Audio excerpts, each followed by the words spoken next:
Recording in progress. You would be getting services because refusing to do so. Oh, no. So.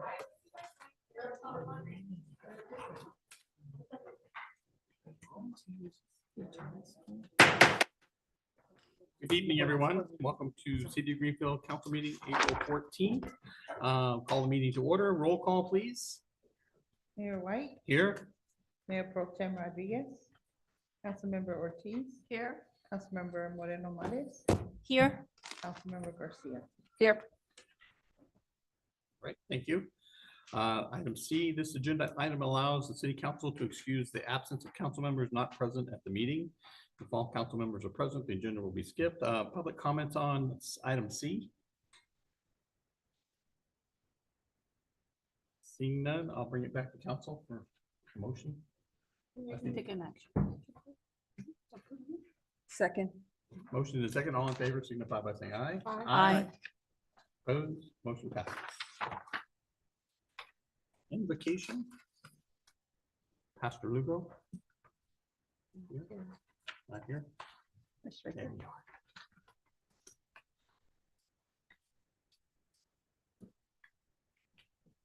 Buenas tardes. Good afternoon.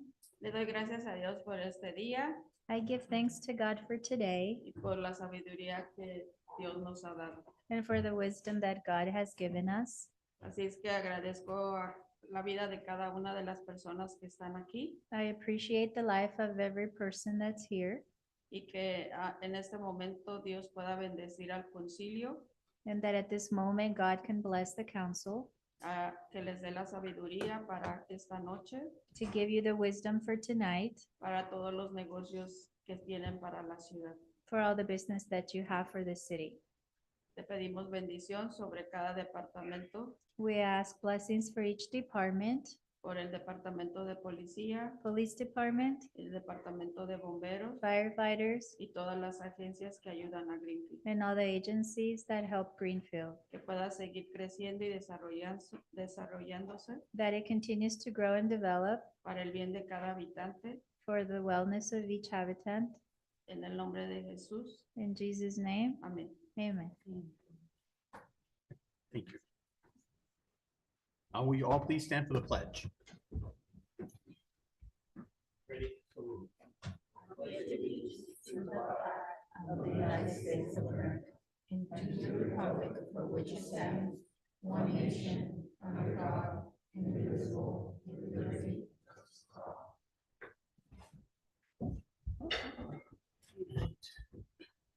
We'll move to agenda review. Yes, thank you, Mr. Mayor. I'd like to pull item I4. That item, we still did get the donation from Montage, but it doesn't require supplemental appropriation. Okay. Pull item I4 from the consent calendar. Okay. Mayor, Yes. I just want to let you know that, so since that item was pulled, all the resolution numbers are one before that. Okay, so they will all move up. Okay. All right, we'll move to public comments from the audience regarding items not on the agenda. This portion of the agenda allows an individual the opportunity to address the council on items not on the closed session, consent calendar, public hearings, and city council business. Under state regulations, no action can be taken on non-agenda items, including issues raised under this agenda item. Members of the public should be aware of this when addressing the council regarding items not specifically referenced on this agenda. Do we have any public comments tonight?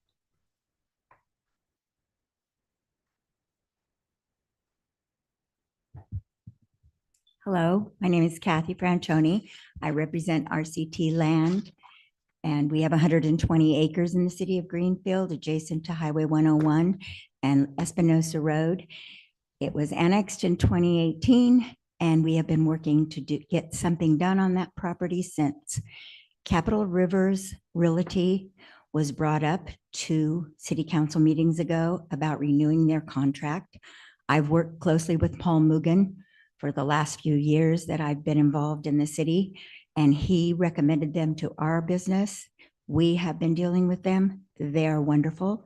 They know what they're doing. They put a lot of time and effort into the city of Greenfield, understanding it, appreciating it, and trying really hard to figure out exactly what will work here for this community.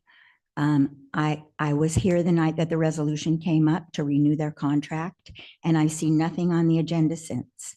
So I'm wondering if you've gotten any more information from them, or if you're considering renewing their contract, as we are doing business with them right now. And I have found in the past that they've been the one that we've worked with. They're not the only ones, because we've worked with many others. They've been the one that we've worked with that have come to understand exactly how things are going here. So the reason I'm commenting tonight is because I would encourage the city council to please review it again and try their best to understand that they've put a lot of time and effort into it, because we know what they did for us.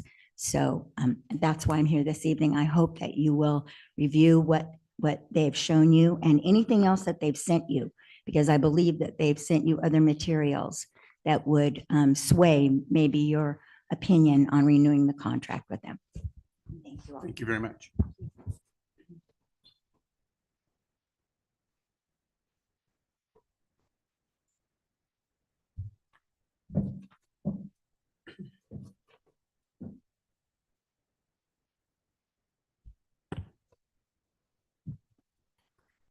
Good afternoon, Dr. Lourdes Villarreal. And first, I want to thank the city and Fabiola and the Community Engagement Committee. We just got back from a wonderful trip to the aquarium. So I really appreciate everything that's being done to, provide activities for senior citizens. So thank you. And now, the reason that I'm here is because in the last about 6 months, I've noticed a problem, and that is that dogs are being walked without a leash. That would be, Greenfield streets, any street really. And then on the park, sometimes 2 or 3 dogs are left to run around without a leash, and they're all sizes and shapes. So it's not any a dog in particular. And before anybody thinks that, I don't like animals, I've had 4 pets. All were strays, all were adopted, all were registered in the city. They had their rabies shots, et cetera, everything that the city asked me to do. My first dog, Chico, he lived to be 16. Then I had 2 little stray cats that I found on the side of my garage, and Amor and Cariño. And so Amor, the male, he lived to be 16. The female, Cariño, 18 years. And now I have my little Chihuahua mix, and he's 12 years old. And again, they were all adopted. So this is really a safety issue for everyone. This is for people who have the dogs or pets and those who don't, because when you have dogs that are not on a leash, it's just not safe for anybody, okay? And what I've heard is that, okay, the public needs to be educated, but I don't know how that education is taking place. And that's why I'm here today, because maybe you could look into that. Maybe you could get a report, what's going on with that, because I know that it doesn't seem, I don't know for sure, but it doesn't seem that the codes are being enforced, the ones that are already in existence, like, are they registering their pets? Do they have their rabies shots? I have mine, okay. And last year I came to renew them, and I didn't get a notification. I didn't get a reminder. So I've noticed that those things aren't happening. And I think it's really important, if that's one way you're going to educate the public. But I don't know how those who don't know these things, how they're going to be educated. So it's really important. Recently, an uncle of mine got bitten by a dog, not because he wasn't being walked on a leash, but because he just got out of the house and he attacked him. And apparently the dog was left in the house. Why is that? I don't know. The family is confused. Okay, so I hope that you will consider putting this on a future agenda. Again, it's safety for everyone. That's really the concern. Thank you. Thank you for your comments. Appreciate it. Any other public comments?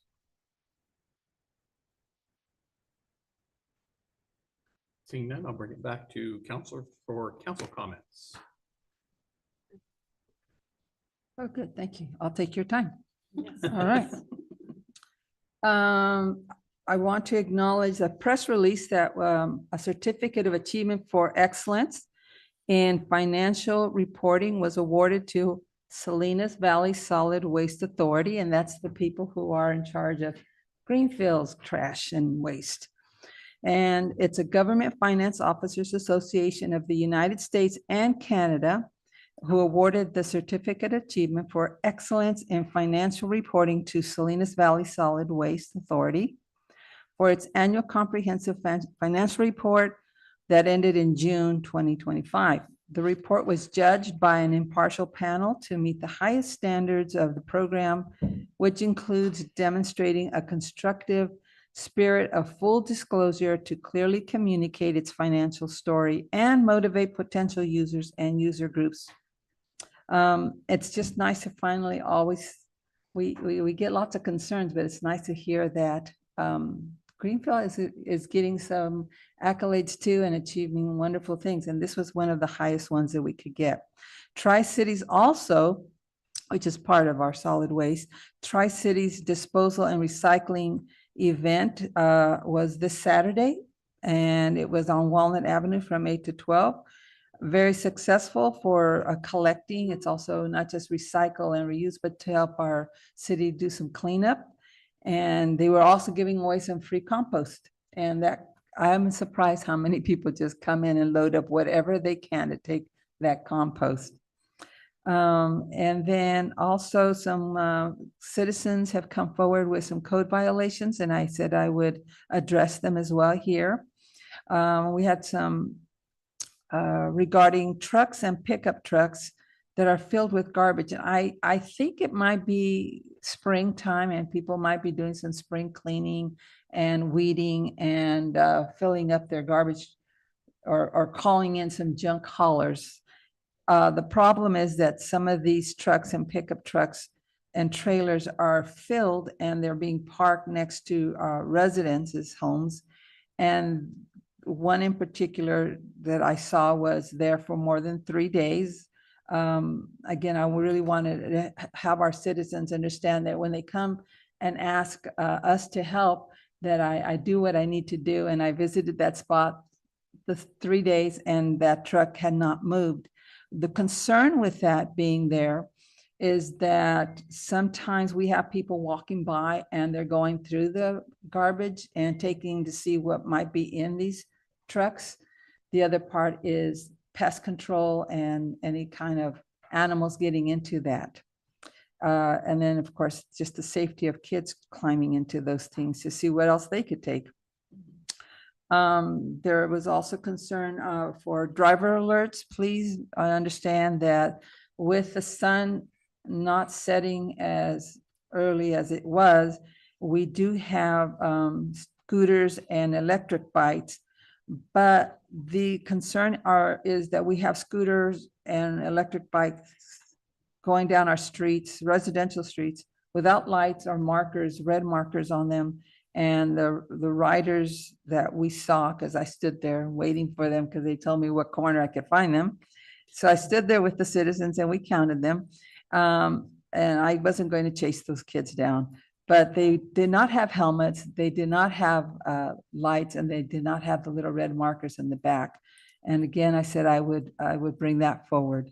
And then the third concern was because baseball is here and I'm a fan, I'm out there with my little grandnephews, T-ball and Little League. The parks look beautiful. The grass looks amazing. Everything is well groomed and maintained and lots of compliments. The only thing that they said was, oh, besides they would like to see more tri-tip sandwiches. Because there were plenty of hot dogs. The concern was the dogs that were on a leash sometimes, and sometimes they weren't on leashes. They came on a leash and then the dogs were let go and they're running closer to where the soccer fields are. But nonetheless, the dogs are off leash.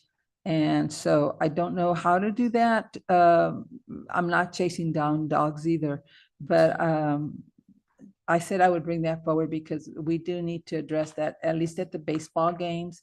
that we can't have it anytime, but right there, there's at least 200 kids on the fields playing that we need to make sure those dogs are not running onto our baseball fields. So for that safety. On a very positive note, Alexander Valdez, the 15, 16-year-old who was missing since February 20th. On April 8th, it was an update that he is considered or was considered a runaway juvenile, but now he's no longer considered a runaway. We know where he is. He knows where he is. His family knows where he is. He's been found. So it is now by choice that Alexander Valdez is where he wants to be. And at this point, the family's asking for just privacy so they could take care of that. It's a family issue now. But we want to acknowledge all the announcements that went out. People responded to the announcements on Facebook. I know people were calling me, did you find that young man? And it turns out there's so many missing runaways right now that are coming up. And it's just nice to finally have good news. We found one of ours and he's safe.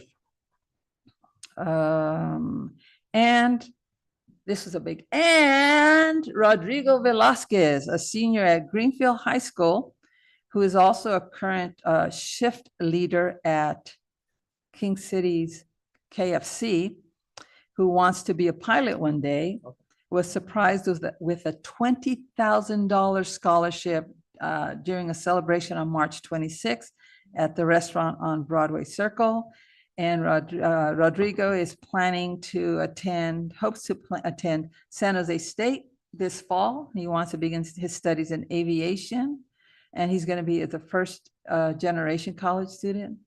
And he has straight A's. And he's doing both things, going to school and working to help his family. So great happenings in Greenfield. It's always a good day to make it a better day. Great. Thank you very much. Councilwoman Ortiz? I think she got it all. That's me reporting and I'm going offline. Thank you. Back to you. Back to you.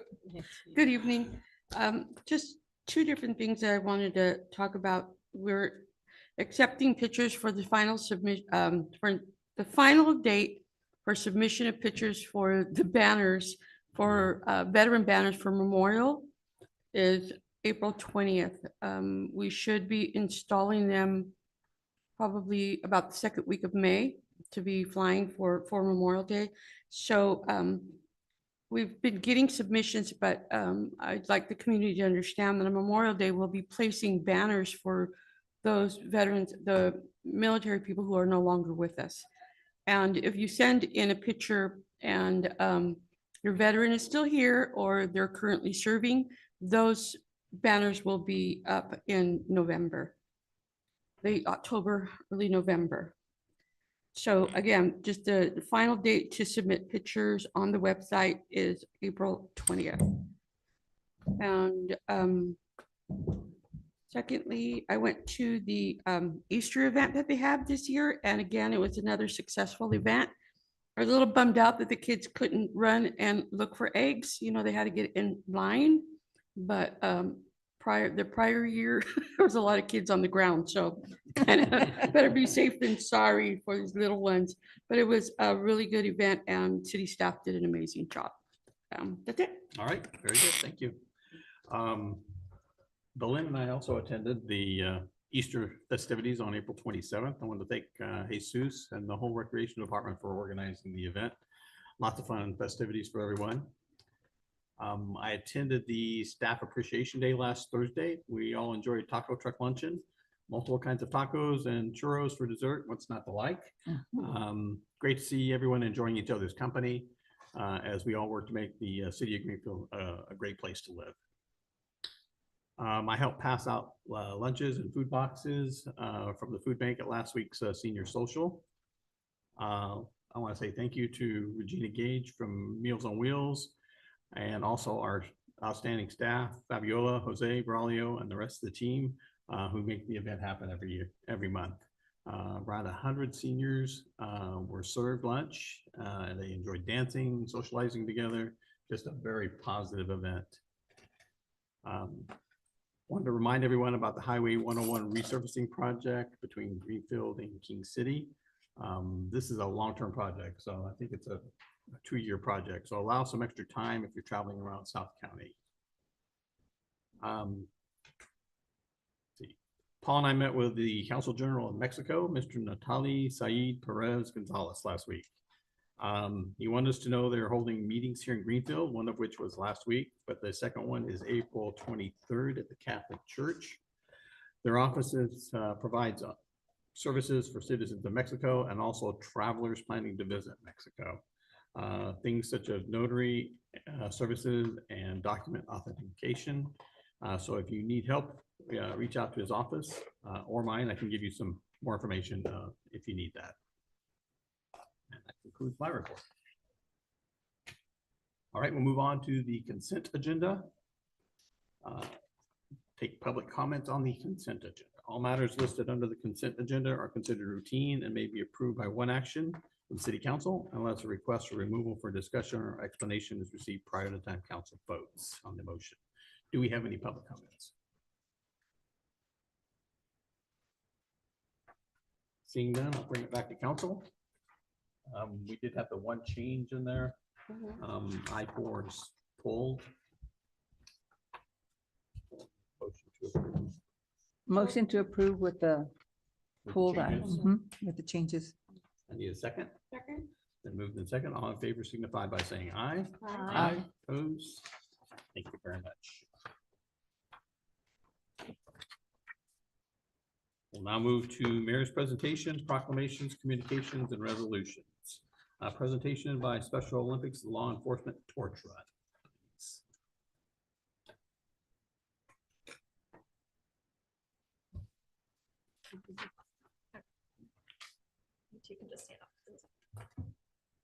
Okay.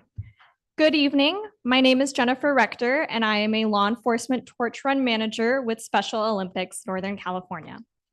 Special Olympics is a global movement that provides year-round sports training and competition for children and adults with intellectual disabilities, promoting inclusion, dignity, and joy through sport.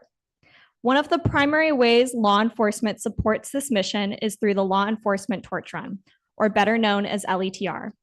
This is an international movement of more than 110,000 law enforcement members who have chosen Special Olympics as their charity of choice. Throughout the year, they raise funds and awareness, but at the heart of it all is the Torch Run. Every year, law enforcement agencies across Northern California come together as guardians of the flame, carrying the flame of hope, a symbol of inclusion and acceptance, through their communities to champion individuals with intellectual disabilities. Last year, the Greenfield Police Department truly embodied this spirit. They went above and beyond as guardians of the flame, raising $8,789 and earning the Regional Impact Award for their outstanding commitment to the community. And this year, they are our top torch run fundraiser currently. In recognition of their incredible efforts, it is now my honor to have two of our athletes, Jock and Janelle, present the Greenfield Police Department with their very own Flame of Hope torch. Thank you.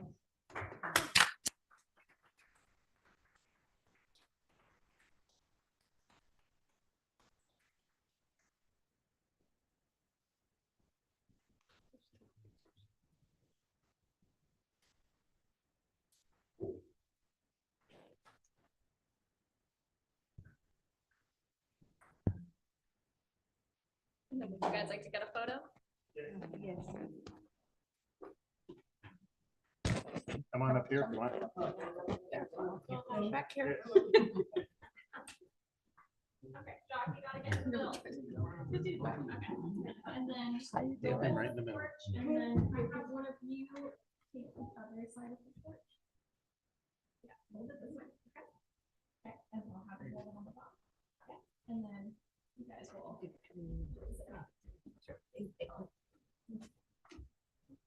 Belen, can you take, that way Officer Dawes could get in the picture, please? You should be in there. You should be in there. Yeah, there. Come on, come on, get in Come there, on. get in there. Come on, Joe. I'm here. Detective Run. I'll take photos for everyone. How about We have a detective over there in the back. Come on.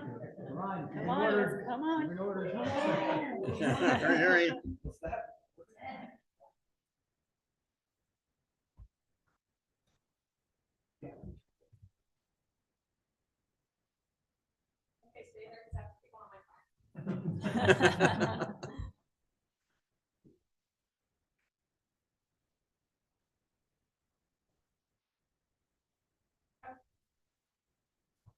All right.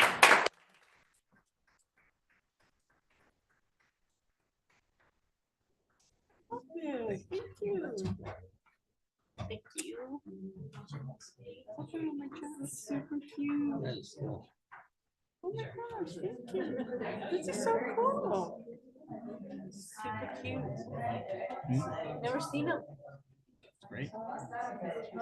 These are really nice. Very nice. Very nice. They're getting younger. Yes. I like that.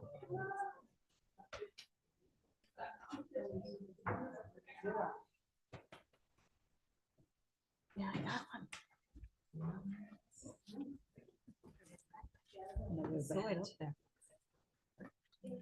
Just want to Thank say you. congratulations to Greenfield PD. Thank you for all your hard work and making the community a better place for all of us.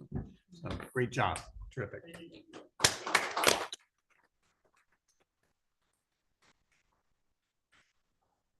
All right.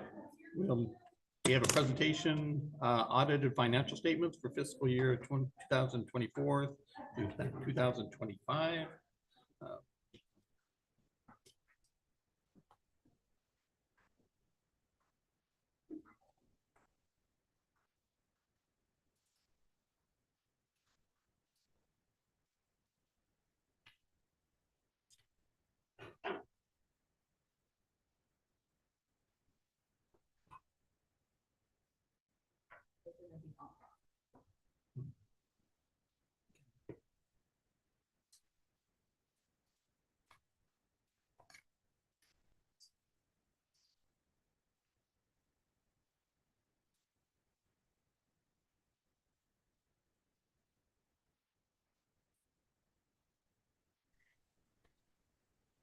Good evening, everyone. Good evening. Good evening, Mayor and Member of Council. I am Garima. I am here on behalf of Harshwal and Company to present the results of City of Greenfield audited financial statement for fiscal year ended June 30, 2025. Before I start the presentation, I just wanted to let you know I have little accent. So in case, if you want me to go a little slower, please let me know. And I am, with all your permission, I'm ready for the presentation.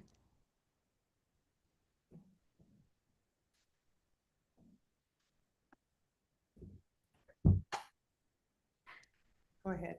Awesome. Go right ahead. Thank you so much.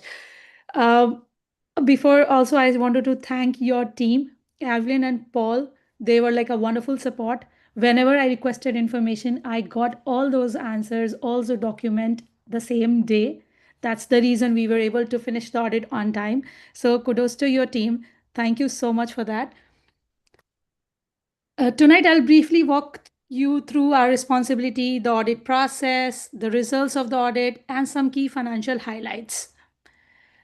The first slide is about management responsibility. It is important to clarify that the financial statements are the responsibility of city management. It should be in accordance with GAAP, free from material misstatement, whether due to fraud. Management is responsible for preparing the financial statement in accordance with generally accepted accounting principles, maintaining internal control, and making key accounting estimates. Our role as an auditor is to independently evaluate those financial statements, not to prepare them. Audit framework. Our audit follows a structured approach, which includes planning, risk assessment, fieldwork, testing, and finally reporting our result. We focus our efforts on areas where there was high risk of material misstatement. Auditor responsibility. Our responsibility is to express an opinion on the financial statement. We conduct our audit in accordance with auditing standards generally accepted in United States and government auditing standards. This includes exercising professional judgment, maintaining professional skepticism, assessing risk, and performing procedure designed to address those risks. I also wanted to focus on important note that audit provides a reasonable assurance, not an absolute assurance. To enhance efficiency and security, we utilize modern audit technologies. We used secure platform for document sharing, paperless audit system for organization, and data analytic tools to perform sampling and testings. As a part of planning process, we perform a detailed risk assessment. We evaluated key areas such as cash handling, payroll, disbursement, financial reporting, IT system, and fraud risk. We also considered economic and external factors impacting the city. Based on our risk assessment, we perform a variety of audit procedures, which include testing transactions, performing analytical reviews, confirming balance with third parties such as banks, attorneys, reviewing your management estimates, and evaluating subsequent events. And this is the main portion of the audit results. I'm pleased to report that the city received an unmodified opinion, which is commonly referred to as a clean opinion. If we talk in non-financial terms, this is the best opinion any audit can get. This means the financial statements are fairly presented in all material respect. In addition, we identified no material weakness in internal control, no significant deficiencies, and no material compliance finding. As in earlier slide, I said that audit is about providing assurance, not an absolute assurance. This is the highest level of assurance any audit can get. Now I'll give you a brief highlight about some key trends. The city overall net position, I have just compared from the last year to this year. The city's overall net position increased from approximately $75.4 million to $77.8 million. This indicates an overall improvement in city's financial position. If we see the assets, the total assets remain relatively stable. We did see a slight decrease in current asset, while non-current asset increased, which typically reflect your continued investment in capital assets. If we go to the liability, total liability decreased slightly compared to the prior year. Both current and long-term liability shows reduction, which indicates continued management of obligations.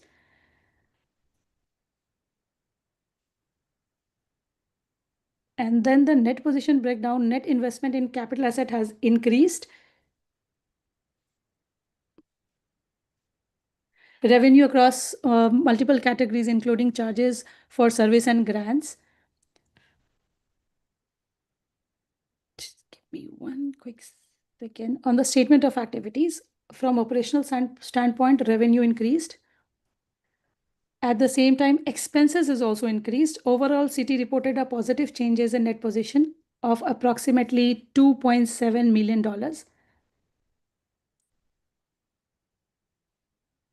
And then required part, as a part of required communication, we want to communicate that audit was conducted in accordance with applicable auditing standards. We encountered no significant difficulties, no unusual transactions were identified. We performed no additional services, and we were independent with respect to city. And it is also important to note that the audit does not relieve management or council of the responsibility, and it is not designed to provide absolute assurance or detect all internal control issues. In the closing point, if I would like to summarize, the city received a clean audit opinion, no findings related to internal control or compliance, and the city's financial position improved during the year. And I would happy to answer if you have any questions. All right, thank you very much. Any questions from council? I have just a couple things. I just want to point out on page 7. I've been on councils and boards a long time, and rarely have ever, but I have seen a audit result that had no material weaknesses, no significant deficiencies, no compliance findings. It's very rare. So congratulations, Evelyn, to you and your team. You did an outstanding job in order to get us to this position. So congratulations. Thank you.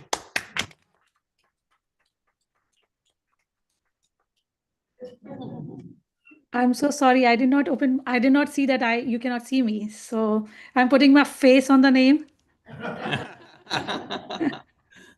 Thank you very much for your presentation. We appreciate it. Thank you so much. Well, everyone, you have a great evening. Thank you. Thank you. All right, we'll move to city council business. K1.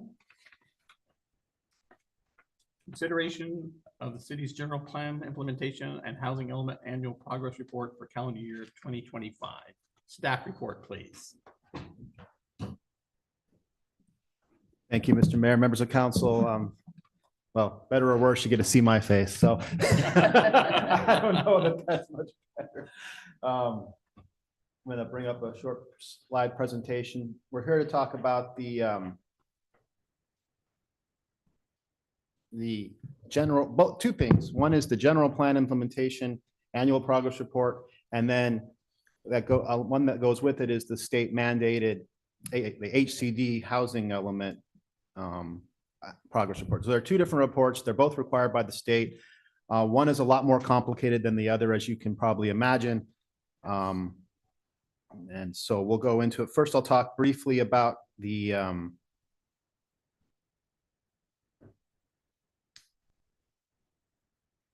see if I can find it on all my tabs. Drive briefly into the general plan APR, and then we'll talk about the housing element APR. The housing element APR, of course, is a lot more complicated and has a lot more forms, and it's what the state cares about. Let's see here.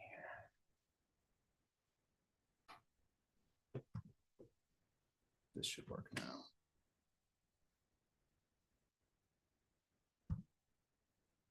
Okay.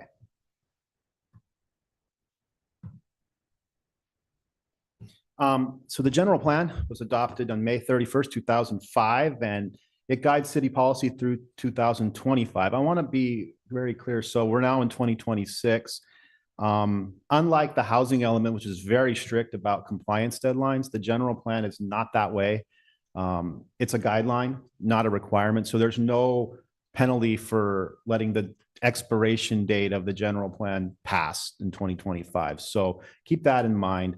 The biggest reason is we did start on the general plan update last year, but of course there's been some significant staffing changes in community development, most notably the passing of Paul Mugen, and we kind of took our energies and attention away from the general plan update and put it on other things. One of the things that's also very much pending with the Community Development Department is the building moratorium that's still pending with state HCD. City attorney or city manager can talk more in detail about that later. The biggest thing is we didn't have any general plan amendments or annexations last year. So not any what we would consider giant changes to the general plan structure. As I mentioned, we did a number of work and we did have updates. We met with property owners. We talked with a number of individuals. We talked with groups. We're getting that engagement going as far as potential land use changes, what the land use element would look like. But right now we're on pause to get through some of these things. I'm going to speak first about commercial projects in the big picture. So we look at it in 5 things: projects proposed, projects approved, permits issued, buildings under construction, and then buildings that were completed. 236 is a project on El Camino Real. It's on the vacant space between Palm and, did I say Palm? I meant, yeah, Palm and Oak. On the right side where the bus stop is right now, I think it's between Mendoza's and Rinconcito, somewhere in that area there. They're looking to build a 7,800 square foot building there. It'll go in front of the planning commission next month. Excited about a downtown addition there for flex office space. Last year, the Planning Commission approved rehabilitation of the Buyer Building. Building permits were issued to the Town Place Suites Hotel project. Construction has not begun on that, but permits were issued in anticipation of the moratorium. So they have permits, but they have not choose to exercise those permits. They're still looking for the right financial conditions. The three projects that are under construction that you see is 670 Walnut, where the pizza place was, is very much under construction. 802 El Camino Real at the north end of town, the Poppies project is under construction, along with self-storage project on the other side of the street on 799 El Camino Real. We expect those to be completed here, and all three of those projects to be completed calendar year 2026. Of course, there's ongoing progress. You'll have a more of update. I won't speak too much about it on the wastewater treatment plant project, other public works projects. Planning applications have gone down. One is the moratorium, of course, having a chilling effect on what people are doing, wanting a little more assurance of ability to build. So right now, they're not really moving forward with a lot of planning applications. And building permits also are kind of hovering steady. A lot of people have kind of jumped ahead to get their building permit done before the moratorium has been in effect. And there will always be continued roofing permits, water heater permits, solar permits, permits that do not require connections to the sewer system. So for the most part, that's the update in terms of the general plan. And now I'll dig a little more into detail into housing. So HCD requires a spreadsheet. I want to mention and thank Rincon Consultants. They're the ones that put together most of the spreadsheet. They're contracted by the city to do the housing element APR. It was due on April 1st. We submitted it on March 27th.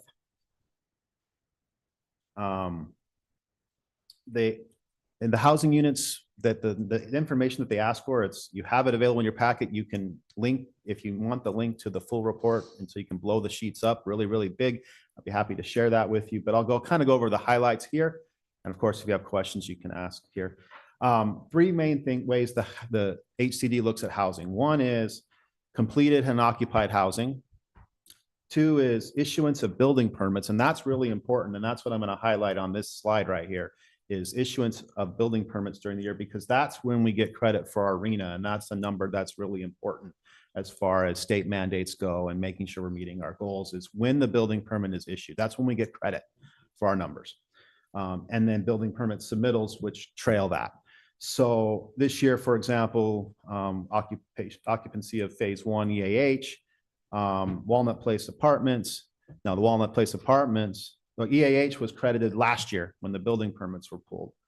The Walnut Place project was credited in the 2023 in the previous housing element when we didn't need the units because we oversubscribed all of our units. And then 29 ADUs or single family residences were completed. This year, building permits issued for 2025, 38 ADU permits and 13 single family units. So these are the units that get added to our RHNA numbers. And then this year, near the end of the year, two things. One is the moratorium, and two is the changing of building codes. Every 3 years, when there's new change in building codes, if you don't submit by the end of the year, you're subject to new building codes, which usually trigger more expensive requirements.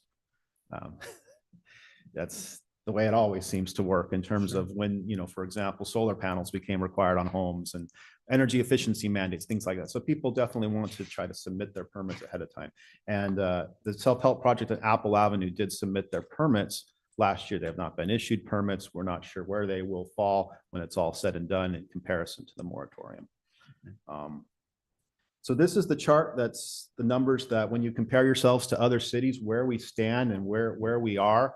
As of right now, and remember the period runs to 2031. We stand at 193 units total of 730 required for us in the 6th cycle. As you see, we have 28 very low income units out of 101. We're already hit our low income target. Moderate income is 79 out of 184, and those are mostly met through the construction of the ADUs or JADUs throughout the city. And then where we're really struggling right now is above moderate. We only have 13 out of 379 units built. Part of that is we have sites for those. We have the Vines project down south of the high school. We have the Miramonte project out on the west side of the city, that if they were constructed, those tentative maps were developed, we would meet our targets for the above moderate. Unfortunately, one is the moratorium is having a chilling effect on people wanting to push a purchase of those maps and development. And two is the cost of construction, interest rates, and everything else that makes housing difficult, especially in the above moderate segment. We anticipate when phase 2 of EAH goes online, that will get more of our very low income completed. And then we anticipate over the next 5 years, when development's allowed, that ADUs would fill the remainder of the moderate income needs. So not counting the impact of the moratorium, which you can't ignore, we seem to be doing very well with the very low and moderate income in terms of meeting our housing goals. Above moderate is a concern at the moment. Also in the report, you may have seen in the printout, there's 93 different programs that are included in our housing element. Some are city-sponsored programs. Some were the ones that the state made us put in there as a requirement and to be compliant with state law. There are 93 programs, and we had to give a status report, an update on every single one of those programs. Some of them just happen as a function of time. Some is, did you complete a certain action? Did you change an ordinance to do this? Did you fund a program? Things like that. Many of those are developer dependent. If, developing housing obviously requires support from a number of partners. And I will say that the pending moratorium has significant impact on many of our housing goals. So while we can put ourselves at a good place in terms of hitting our targets, as I've said, we've already met our low income targets, which those are the ones that HCD finds most. They want to make sure that you're producing your affordable housing, but in the spirit of affirmatively furthering fair housing, they've also talked to us about how do we meet our goals for above moderate, because the goal is to make sure that affordable housing is spread throughout the region, as well as above moderate households, so that there are opportunities in all communities for all income levels. So they're interested in that. I am available to answer any questions you have about the report. Otherwise, the action is just to accept both reports. And let's go ahead and open up for any public comments on K1.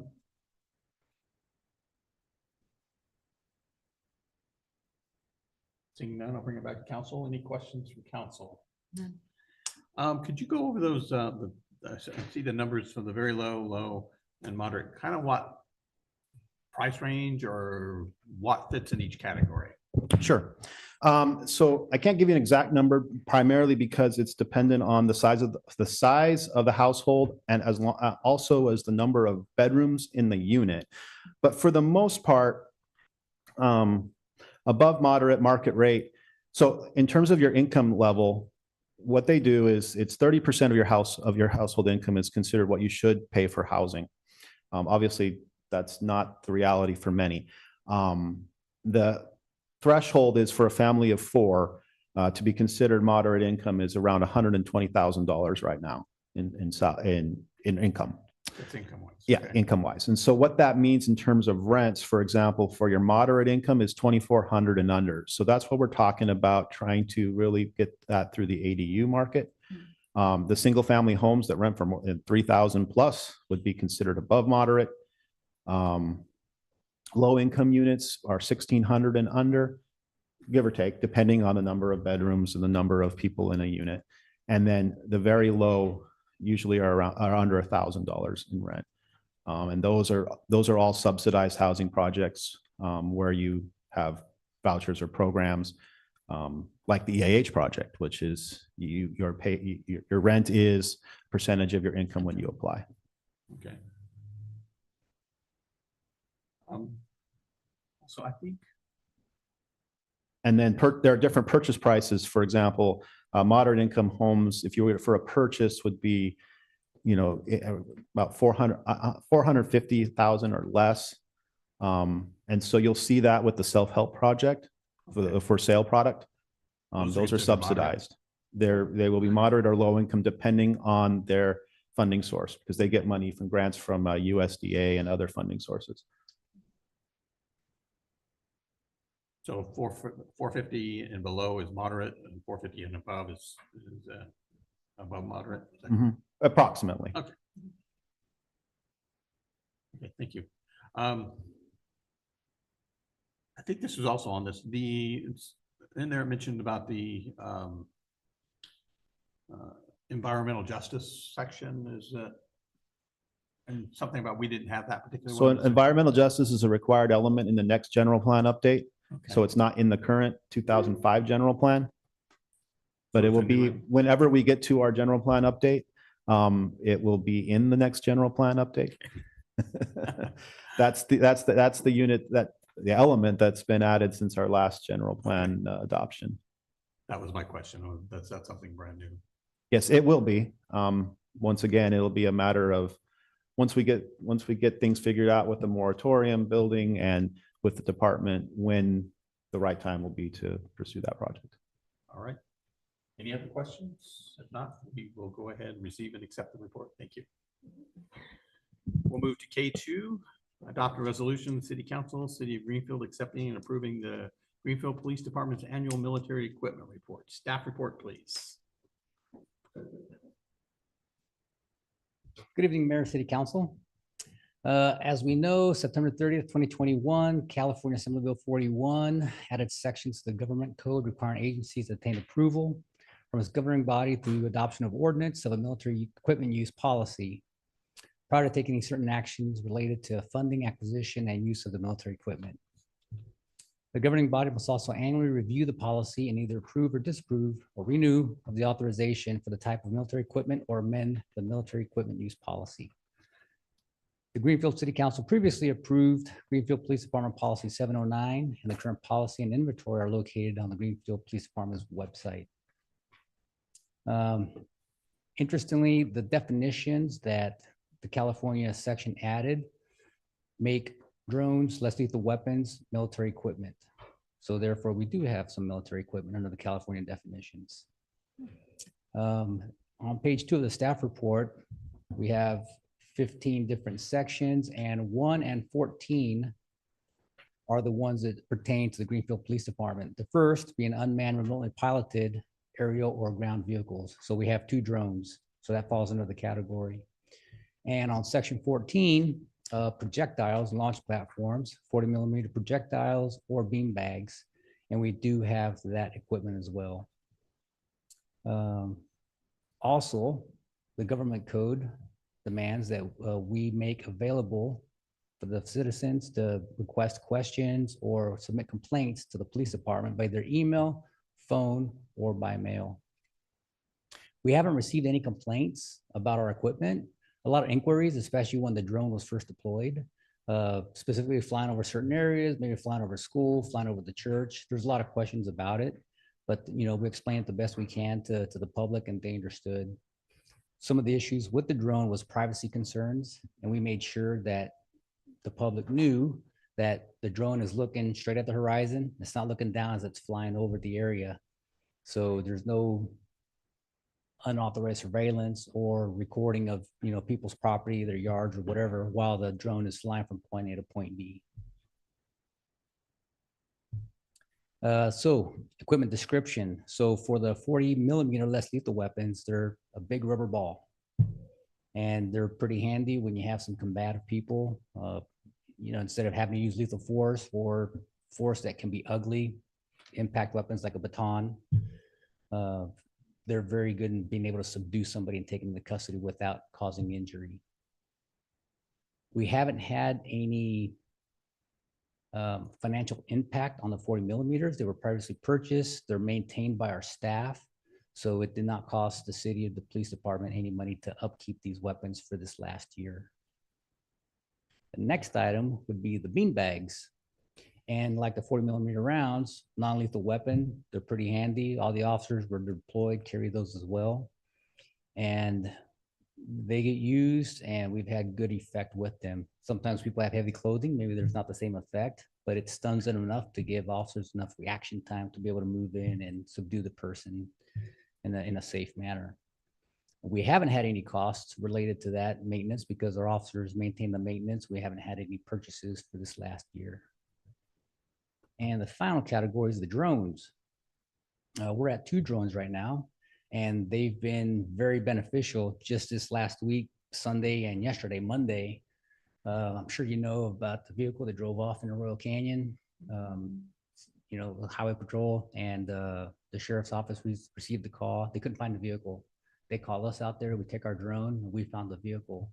We couldn't find the body. The person was ejected in the high water flow during the rains. The person was eventually recovered on Monday, yesterday, about a half mile away. When that was happening yesterday, the CHP helicopters orbiting, trying to assist in their search. The Sheriff's Office gets in a pursuit of a wanted person. They come into Greenfields. You might have seen some activity around 12th and Oak. The helicopter orbiting as well. We got our drone up, able to track the person as they ran into a residence. And the technology from the drone is amazing because it picked up the helicopter. So we're able to communicate with the helicopter. Hey, we have our drone up. They're great. Keep it at 100 feet. They're at 650 feet. And the drone shows that there's a helicopter above it. So it knows the distance. It's accident avoidance technology. And then it's alert. And because we do have some advanced FAA permits, we do have beyond line of sight authorization. So we don't have to physically see the drone as it's flying. And it has a transponder. So anybody in the area, FAA knows that we have a drone up in the air. So it's great technology and it's very useful. And that person was taken into custody without any harm to the neighborhood, harm to the person, or harm to the officers.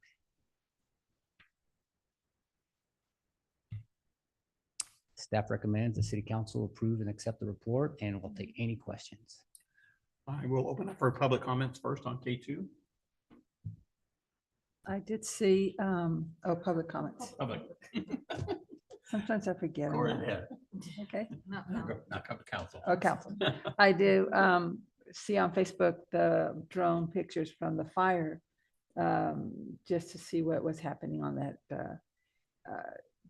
I can see where being able to see from above into a place where there's an actual fire happening, how it can assist you and everyone how to attack that fire, what's causing the fire, and to just to get better knowledge of what's happening then. Because otherwise you're depending on boots on the ground to see what's going on, and you don't know until you get there. So very effective. Absolutely. Definitely a heads up to the firefighters. It could be something as simple as a, barbecue pit in the backyard that's smoking, something simple, or something, larger. Hey, there's a fire. You need to come around the back alley and deploy from there. So yeah, it's been very helpful. Yes, thank you. I saw the articles about going out to Arroyo Seco. So I'm all for anything that's going to be able to assist in finding. That's really tragic what happened, considering his father died the same way. Years ago, I went to school with him, so it's very difficult on the family. It But is. I'm glad that we were able to assist. So You and I were talking at lunch about the speed of the drone and how you're able to deploy that. Oh, yes, it's up in a matter of seconds deploying, and we use it. We have the dock that's on top of the station, but also our SRO carries the drone. So he can deploy it really quickly, a little bit closer to the scene sometimes. So it's up in the air in 30 seconds. It's really fast, and it's a big drone, and it can take high winds that we get up to 40 miles an hour. So it's hefty. Any other questions or comments? If not, I'll entertain a motion on item K2. Motion to accept. Moved in second, all in favor signify by saying aye. Aye. Opposed, motion passes. Thank you. Thank you. K3, or adoption of a resolution of the City Council, City of Greenfield, approving a supplemental appropriation for waste disposal expenditures and an adjustment to garbage fee revenues. Staff report, please. Yes. Good evening, Mayor, Council members. I'm Evelyn Mullen, Assistant Administrative Services Director. Tonight, we're requesting for a supplemental appropriation for waste disposal cost and an adjustment to garbage fee revenues. This fiscal year, the city has experienced higher disposal costs due to two factors. One, higher disposal rates from our service provider, and another one was an increase in the overall volume of waste collected citywide. As a result, waste disposal expenditures are projected to exceed the adopted budget by approximately 500,000. At the same time, because garbage fee revenues includes a pass-through component tied to disposal costs and tonnage, the city is also seeing an increased revenue. Staff projects an additional 460,000 in garbage fee revenue this year. So to keep our budget accurate and in line with actual activity, we're recommending increasing the waste disposal expenditure budget by 500,000 and adjusting the garbage fee revenue by 460,000. Staff recommends adopting resolution number 2026-35, and I'm happy to answer any questions. All right, we'll open up Thank for you. public comments on this item. Seeing none, I'll bring it back to council. Questions? I know that the Solid Waste Authority, I had mentioned that the rates were going to go up at the dump sites, and question is, how much is it going to affect our citizens? Our residential rates, is it? Yes, as I've mentioned here, our garbage fee revenues include a pass-through component tied to disposal costs. So if the disposal cost increases, then the fee that we charge our customers also increases. So it's, they are basically tied to each other. But in comparison to the rate that the Solid Waste Authority said that was going up at the sites, what we charge the residents is more than that? Yes, just a little bit. They also determine the fee that we have to charge to the customers. It's on the report. So I think next week there will be yes, a presentation for the increase. And on that report, they also include the fee that's to be charged to the residents. Thank you. Okay. Any other questions? I'll entertain a motion on K3. Motion Second. approved, and a second. All in favor signify by saying aye. Aye. Opposed? Motion passes. K4, adoption of a resolution of the City Council, City of Greenfield, authorizing the city to award contract to the Wallace Group for preparation of the 2025 Urban Water Management Plan update and approving a supplemental appropriation from the Water Enterprise Fund. Staff report, please. Good evening, Mayor and Council. The Urban Water Management Plan is a comprehensive planning document that's required by the state of California under the Urban Water Management Planning Act. The Urban Water Management Plan must be updated every 5 years by urban water suppliers to ensure long-term water supply reliability, assess current and projected water demands, identify water supply sources and shortages, establish water shortage contingency planning measures, and demonstrate compliance with state water conservation and efficiency requirements. The City of Greenfield, as an urban water supplier, is required to adopt and submit the 2025 Urban Water Management Plan to the Department of Water Resources by July 1st of this year. A failure to comply with this requirement may result in ineligibility for state grants and loans for water-related projects. A preparation of the Urban Water Management Plan requires technical expertise in water supply planning, demand forecasting, regulatory compliance, and coordination with state agencies. Staff solicited a bid from Wallace Group, one of the city's on-call professional service firms, as they are experienced in urban water management plan preparation and have previously drafted the updated urban water management plans for the city. Wallace Group has extensive experience in preparing urban water management plans for California municipalities and is familiar with Department of Water Resource requirements, reporting standards, and current regulatory updates.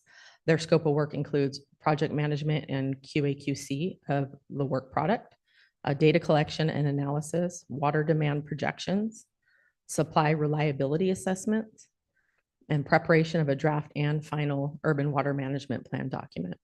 The proposed fee range submitted was $32,000 to $50,000, and it is consistent with the industry standards for similar urban water management plan updates and reflects a cost-effective approach to completing the required close to the state's deadline. Staff is recommending that the contract be revised to a not-to-exceed fee of $35,000. The 2025 Urban Water Management Plan update was originally budgeted for this fiscal year for $20,000 inadvertently through the sewer fund. That was my mistake. That was incorrect. Those budgeted sewer funds were actually used to complete the sewer rate study that we had for the loans and grants. So this supplemental appropriation will ensure that the Urban Water Management Plan update is completed close to the due date and from the proper funding source. And due to workload and specialized nature of the Urban Water Management Plan, staff does not have the capacity or technical resource to complete the update in-house. And I will take any questions. All right. Do we have any public comments on K4? Why don't you come on up?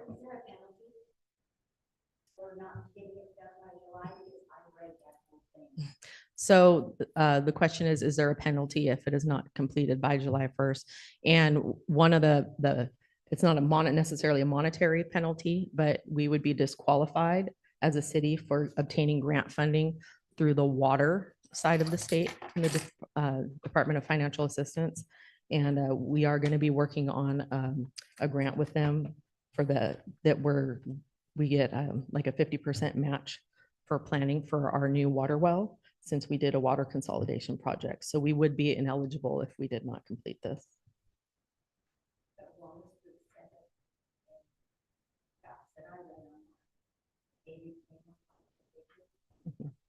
Yeah, so it says near July 1st in the staff report.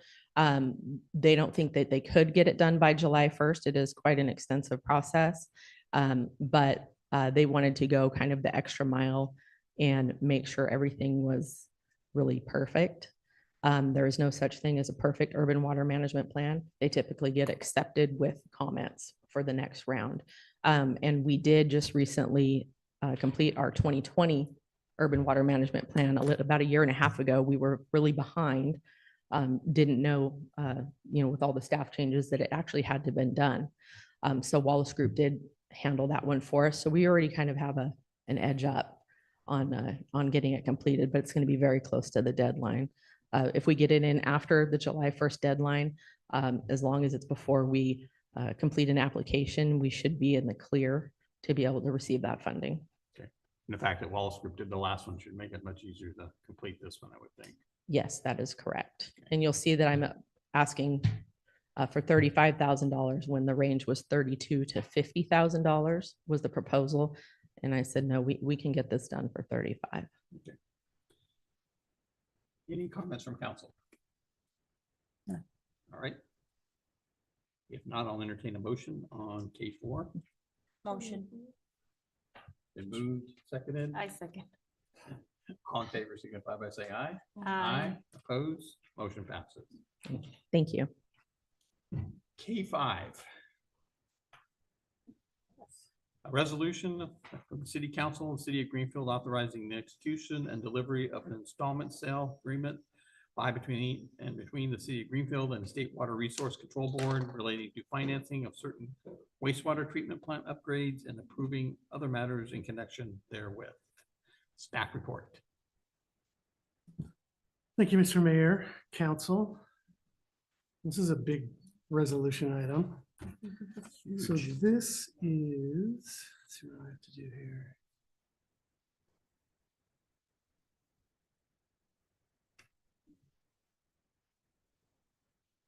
Oh, it's up. Oh, can I just watch it from there too? Let's go, okay, yeah, so this is the wastewater treatment plant improvements agreement with the state Water Resources Control Board. This is the $111.3 million grant, and What was that number again? $111.3 million. Principal forgiveness portion of that is 75 million. And then we'd be on the hook for a low interest loan from the state revolving fund for 36.3 million. Can you go back? I'm not quite done there. Yeah, so this is structured as an installment sale agreement. It's just the structure they prefer to use. These funds will be used to rebuild actually a new wastewater treatment plant. And it will help us with our capacity issues as well as our quality issues. This is the final solution for now. Okay, go ahead. Thank you, Luis. Project background, we've gone over this for years now. This is the final part before we do construction. Aging infrastructure and growth demands. CEQA mitigated negative declaration in July of 24. Prior resolutions for funding and rate adjustments. Workshops, the whole 9 yards.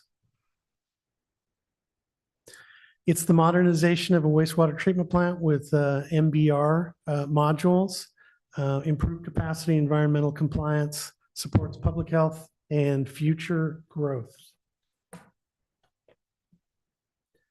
The financing structure is, again, $111.3 million. Principal forgiveness is 75 million, and then we'd be repaying 36.3 million. And if you recall, when we did our workshops and we went out for the Prop 218 vote to the public, we had arranged, because we didn't know how much we were going to get. We got as much as we asked for. And so we got the best case scenario, which was, as far as a rate increase goes, we raised the rate 65% this past year. That's what we're paying now, and that's what we're dealing with. It would have happened on either scenario. But now, the future years, the future 5 years that we've got planned out, they'll be very minimal, 5% at the most, I think, for the future, each of the future years. So that's the best thing that we could have hoped for. Loan portion, key financing terms, the interest rate is going to be 2.2%. We've also heard that could change a little bit, but if it did, it would be a better rate. So I did include in the staff report the debt service schedule, and it's a 30-year term. Repayments won't start until we finish the construction. So 2031. 2031, yeah, and then the payments will go to 2060. Would love to be here for the day that we pay this thing off, but I don't think I will be. The annual debt service, as you'll see from the estimated debt service table, is between 1.7 and 1.8, closer to the $1.8 million a year. Total repayment on the loan portion, 53 to 54 million, and it's funded 100% in the wastewater enterprise fund, not the general fund. Nothing is commingled with the general fund. This has no impact on the general fund at all. Benefits of the financing that we got. Well, the biggest benefit is we got a great big fat grant for $75 million. And of course, the low cost financing through the state revolving fund is 2.2% interest versus the market rate of about 4, actually north of 4 at this point. And those both will reduce the burden on the ratepayers. Compliance and requirements. Obviously, we need to maintain our wastewater rates and our reserves. When we did the wastewater rate study, everything was taken into consideration, not just the building of the plant, but also all of the CIP related to the delivery system, all the pipes, the pumps, and there should be enough money available for wastewater to continue a CIP program it's kind of been on hold for the past, I'll say 12 years, mostly because of the issues that we've had at the plant. We've had to do emergency repairs. So, so the great thing is we'll be able to get back on the CIP program related to all of the infrastructure that relates to wastewater. And then, of course, we need to do all the reporting, and it's extensive. Obviously, this is a lot of money. They want to keep track of how we're spending it, making sure that we're good stewards of the state's money. And the last thing was compliance related to our effluent as far as quality and quantity. So assuming this gets a pass tonight, our next steps, and we're in the middle, we're still in the middle of a number of things, but the first thing is to pursue cash flow financing. So this is all good and well, but the problem is 3 years from now, when we get in the middle of construction and the grant and the financing is on a reimbursement basis. So we spend the money first and then they come in and reimburse it. Well, there's a time gap between when we submit our payments for the bills paid and when they actually get the money to us. So focusing on that, we've got an estimate based on the estimated timetable for when this gets done. We have an estimated cash flow shortage, in late 2028, maximum late 28 to early 2029 of between 17 and $20 million. That we will just need to use some form of line of credit or something, revolving line of credit, so that we can, as we get reimbursed, and we'll submit once a month or so. It'll take 3 months to get that thing, but we'll just pay down the line, and then borrow from it as we need it, just as a cash flow measure. So we're in the middle of doing that. We started that. We need to issue an RFP for construction management. Actually, Jamie just did that on Friday, so that's out on the streets now. Construction management is the group of people that are actually going to manage the physical construction and make sure that whoever gets the contract for the construction is doing everything they need to do. Any changes, any problems, they're the interface between the city and the actual contractor. Complete the filing, which is sign the agreement, sign the resolution, send to the State Water Board. Hopefully we can get that all done tomorrow. State Water Board to sign. We had a meeting with our people at the State Water Board yesterday, and they said that'll take relatively no time. It could be in the next week or so. So they're on top of things. We need to compile data and submit our first reimbursement for the pre-construction costs. All this design, we've done this out of our own pockets. And so now, once this is all done, once the state says, yep, here's your signed copy of this, we'll start submitting things. And that first reimbursement is expected to be around $10 million. So that's all very positive. Engineering design, we talked with the design team today. Engineering design to 100%, which is, Jamie said it's at 90% now. They're working on get at that last 10%. That should be done by the end of May. And then it'll be submitted to the Department of Financial Assistance at the State Water Board.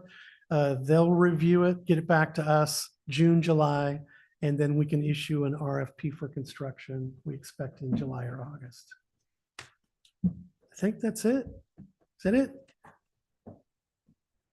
Okay, conclusion, critical infrastructure investment, favorable financing terms, and recommend approval of the resolution. I will take any questions you might have. Do we have any public comments on this item? Come on up, come up to the mic. Just the date of construction to begin. Say again? The date that construction will begin. Okay. All of the other dates. Yeah. So we don't know yet because we don't have the RFP out, but we're looking at Jamie. Beginning of 2027. Okay, January-ish. Yes. Any other questions or comments from the public? If not, I'll bring it back to council for comments, questions. I love that we have public comments. Thank you. We have people in the audience listening and coming forward. Thank you. This has been a long journey to get to this Huge. point.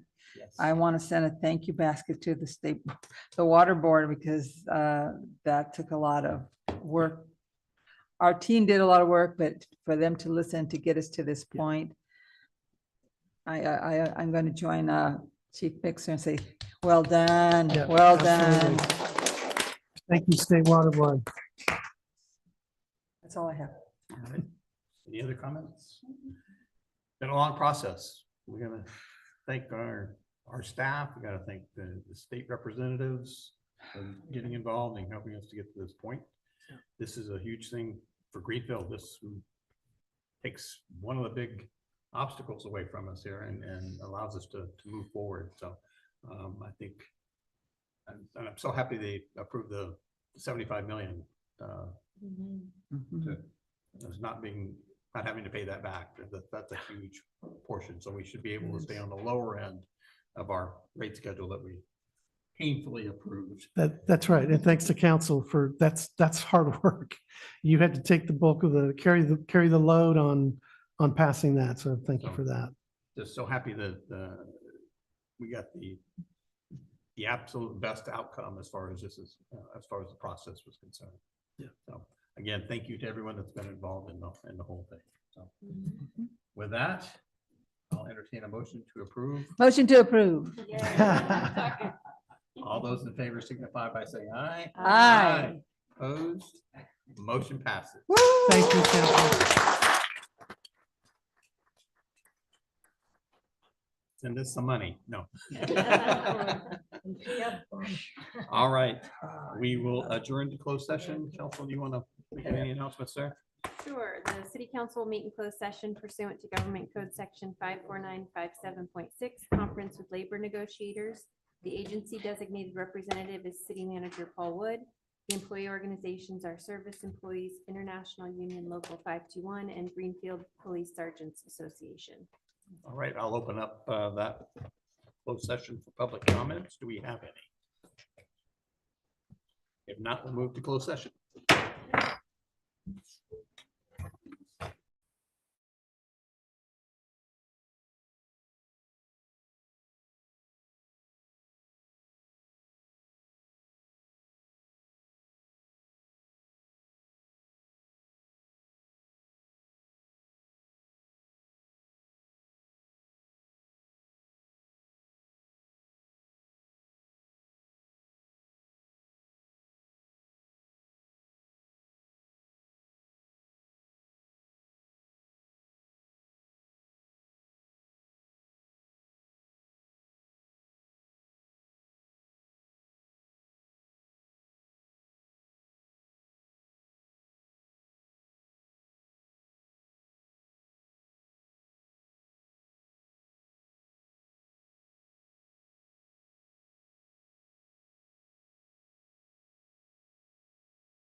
Back to order. There was nothing to report from closed session. We'll move to city attorney report. I did want to just provide a brief update on the building moratorium because it came up a couple of times tonight. The HCD has tentatively approved the building moratorium, and the city expects to receive from them some more direction within the coming weeks. That direction is likely going to be some amendments they're expecting to see to the housing limit to comply with the building moratorium. But good news, they have actually tentatively approved it. So are we able to? Not yet. Not yet. Party, not yet. No. Tentatively, yeah. The answer to that is no. Okay. All right. That concludes your report? Yes. All right, city manager report. The only thing I've got to say is thank you, council. Thank you, staff. Thank you, public. Thank you, PR people, for what we were able to accomplish today, which is approving the funding for our wastewater treatment plant. We've come a long way and we still have a long way to go. So, but this is a real good milestone for us. And so individually, thank you all for your hard work and the load you carry in the part you played in raising rates, as well as the building moratorium. Those are very difficult things to do. Thank you very, very much. Thank you for all your work on that. I know all the meetings that kept the phone lines hot, the emails hot. So thank you and the rest of the staff, for providing all the detail work to the water board and to the state. So thank you to all those people for taking part in that. So great news. All right. Meeting is adjourned. Thank you very much. Recording stopped.